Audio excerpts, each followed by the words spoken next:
Yung magandang sitwasyon ni Gon. Pero, ano bang dapat namin gawin? Makikita na nga natin dito ang buong katawan ni Gon. Nasunog na sunog nga dahil sa sobra-sobrang aura na inilabas nito.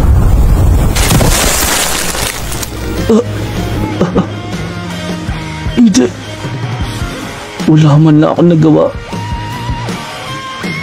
Wala man lang ako nagawa para tulungan siya.